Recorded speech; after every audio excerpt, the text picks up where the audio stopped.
What's up guys, Tomahawk here, to some more Minecraft survival games. We're playing on SG4.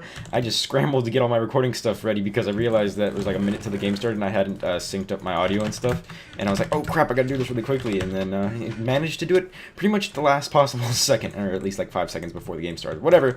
So basically, what sucks about today, well, it's gonna suck about tomorrow, is I woke up at 3 o'clock today because I couldn't go to sleep because for some reason my midnight snack drink, I was really thirsty, I drank Mountain Dew because that was the only thing in the fridge that wasn't water, and I didn't feel like drinking water, and I stayed up till like 4 a.m. and then I went to bed and then I woke up at 3, so that was kind of a bummer. But the reason why that's a bummer is because I screwed up my sleep really bad doing so I'll probably have a tough time waking up at like 6 o'clock tomorrow when I'm going to VidCon, which I am going to. I'm assuming I've said it a million times in my videos, but yeah, it's going to be a big pain, but it's going to be super worth it. I might try to go to bed super early, or I'm just going to live with the fact that I'm going to bed super late, and or I'm gonna have a crappy time waking up in the morning, and I'm just gonna drink a whole bunch of caffeinated beverages to like wake me up or something. Probably gonna be the second of those two, or the latter, whatever, however you want to say it.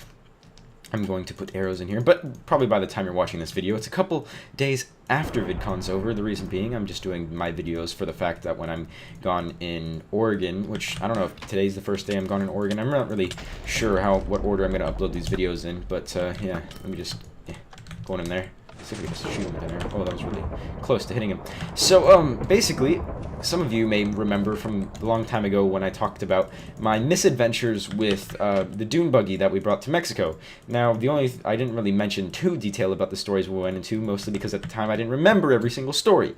So, basically, I guess I'll tell one of the parts of the old stories if you guys haven't heard it already, as well as like a couple other things. So basically, what we did when we were over there is I had like the dune buggy, and I had one of my best friends. His name was Edgar, or Edsgard, which we used to call him because that's how you pronounce it in Spanish, or at least that's how we pronounced it. Die, Baka, die. Okay, there we go. So what we would do to make just like an extra little bit of money, and by little, it was very, very little amounts, we would charge people like 5 pesos, which is give or take like 40 cents, and we would give them rides around like a certain predetermined area in the dune buggy, and it was really fun because I got to ride around the dune buggy. I got money, and people got the enjoyment of playing and stuff. And basically what we did is like once we were running out of gas, we're like, okay, if you give us like 20 pesos for gas, we'll ride you guys around for free for a half an hour, because we just wanted gas money, and because my dad didn't really want to give it to us. So yeah, we improvised, and that's how I used to get a lot of money in Mexico. Like what else we did is my dad sells we sold alfalfa, which actually we still do. It's just I don't really sell it anymore. Alfalfa is basically hay, if you don't want to know what it is in English, and we sell it like these giant bales because we apparently have like the best in the town or whatever, and we sell them for like 120 pesos each. And my dad would give me 100 pesos, which at the time it's like 12 pesos to $10, or now it is, but at the time it was like 10 pesos to $10. So all he would do is he'd pay me like $10 a day to sell the alfalfa, which was cool because I'd make like I don't know, $70, and I was like 9 years old, and I was like, hey, whatever, that's all I have to do. I have to sit there and collect money and maybe help. Well, I nowadays I help them load the thing into the car, but those things weigh like 90 pounds, and they're pretty difficult to pick up, and plus you'll get like splinters and stuff all over yourself when you're doing it, because it's just basically clover mashed up and dried, and yeah, but that's digressing from like the whole story thing about the go-kart. So basically, the one that I told in my video a long time ago about my trapped at the border story, I think that was the one, is we have this dune buggy, and basically we go to the Zapata, which is basically the ranch. I say basically way too much. Gosh, why does my vocabulary consist of that one word over and over again? Whatever. So we went to and from the Zapata. There's the regular road, which cars go on, and then there's the dirt road, which motorcycles and whatever can go on. The cycle road is safer, like the dirt road. It's safer for motorcycles and stuff because if you fall on this road, you might get hit by a car. When you fall on the dirt, you just fall in the dirt. It just seems logical that it's safer instead of concrete. But whatever. Kill this guy. Oh, nice shot, but I don't really need any of his stuff. Continuing on, so we would take it's called the vrecha, that when we the little shortcut thing that we go through with the motorcycle. So we went with the dune buggy, and at the time we had actually screwed it up screwed up the motor for some reason. When we would press down all the way on the gas, it would go pretty slow. But when you press on barely on the gas, it would go very fast. I don't really know what the problem with that was. I think it was like this, I can't remember what it was called, but I'm not really one who's too good with cars. I'm just, a tech guy. So I don't really understand what it was. It was like this little thing that looked like, kind of like a, like, I don't know. It was, I like, the word that comes to mind is a reed, but it's obviously not that. I don't know. You put it in the car and it's whatever. But there was a problem with that thing, so whatever. And when we were going down the thing, it rained a couple of days earlier, because it hardly ever rains in that portion of Mexico. Like, when you rain, it's warm, and it's like, what the hell, it's raining? It's nice, it's all warm. It's like if you've ever been to Hawaii and it rains, that's kind of how it is. But, so it rained, and what it does is it makes these bumps in the sand where it goes kind of, if you've ever seen motocross, they have just like those bumps where you just go up and up and up. They're kind of like that, but like tiny, tiny ones. But that's not really part of the problem. What it also did is it made the sand on the side very soft, and basically you could probably easily get caught in it, which is basically what happened. And we were going straight, really fast or whatever, with the weird little pedal thing, and we got caught in the sand to the side. And of course, since it's the middle of Mexico, there's cactuses everywhere. It's just desert and desert. So what we did is we went instantly into a cactus, and it kind of sucked because we were in a cactus. So me and my friend spent the next 15 minutes all alone in the middle of the desert with pretty much nothing to do, trying to get this cart out of the cactus, which we finally did. I felt so relieved when we did it. And that issue with the pedal going fast and slow got a little bit worse. So I was like, okay, screw this, I'm walking the rest of the way. So what I did was I got out of the car and then I started walking. And then my friend Edsgard was driving the thing, and he apparently got it to work to a certain point where he got it to go fast enough where it's, better than walking. So he's just like, hey, come on, get back in, we're going. And he's like, oh, okay. And that was pretty much the end of that. But what happened later on is we went over to, I think it was the car races. Actually, I should really get all that armor out of the chest. That would be really bad if I could just give it to someone, because it's pretty much full iron armor. But we went over to the car races, and we took the go-kart there. Me, my dad, my brother, and it was me, my dad, and my brother. And what happened was, previously, since we ran into the cactus, it popped 2 of the tires. So we couldn't actually go back, because by the time we the car races were done, all the air was out of the tires. So what we had to do is my dad had to call up one of his friends. He had to get, a rope.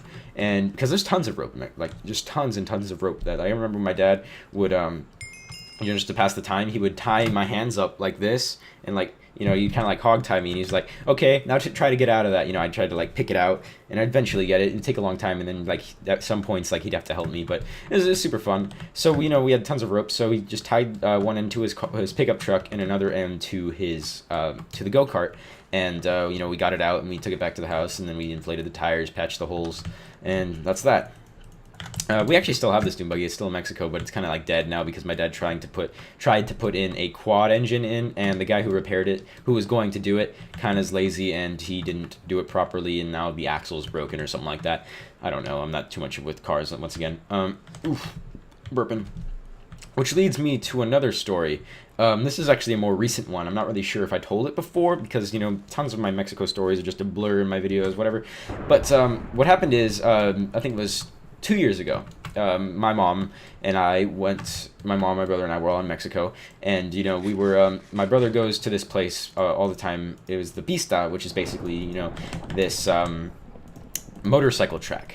Well, there's also a car track and there's a motorcycle track, but, he would go on the motorcycle track because he loves motorcycles. Honestly, I don't really bother for them. They're not my favorite thing or whatever. So my brother went over there, and I didn't actually know the road to the place that well. So what happened is I led my mom, the best of my ability to get there.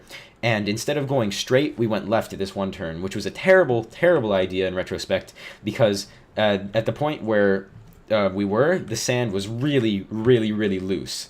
So we basically just got stuck in there, but guess what? It's almost nighttime, which means we were going to be stuck right in the middle of, it isn't too far from the, civilization, but it kind of sucked because we were, like, stranded with the car. So what my mom did is she ran back to the house while I just guarded the car and made sure no one stole it, to get one of my dad's, my uncle, to, get his pickup truck and help us get out. And what happened is, it turns out that my uncle's four-wheel drive was broken. So what happened is we had to get another guy who is, one of my dad's friends. He might be an uncle of mine. don't even know.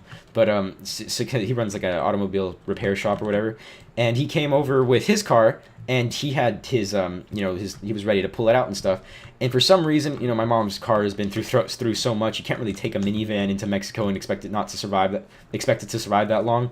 So what happened is the thingy where you're supposed to hook a car onto another car was gone. So we couldn't actually just drag it out into back to where the house was. So that kind of sucked. So what we did was we got a shovel out of my my dad's friend's truck, or uncle, whoever he is, and we dug out from underneath the car, and we got to a point where you could drive for a little bit, and then we would drive in the car, and then it gets stuck again, and we went back and forth digging it out in the dark. Let me mind you, it was pretty much dark by this time, 100%, almost done, because in towns they don't have street lights. They're just pretty much the light from the houses and from the moon, so it's kind of dark. So we would dig out a little bit, push it forward, dig it out a little bit, go push forward, and so on and so forth.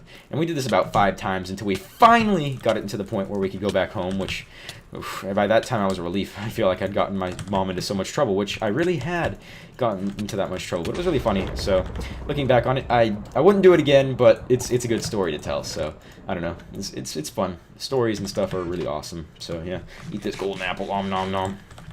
I guess it's going into deathmatch soon. Wow.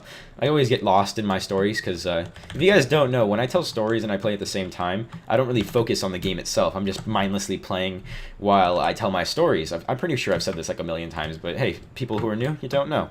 So I mindlessly play while I tell my story, and I get lost in my story, and then by the time I flash back to what I'm doing in the game, it's deathmatch. So I'm just saying it's pretty cool. I don't know.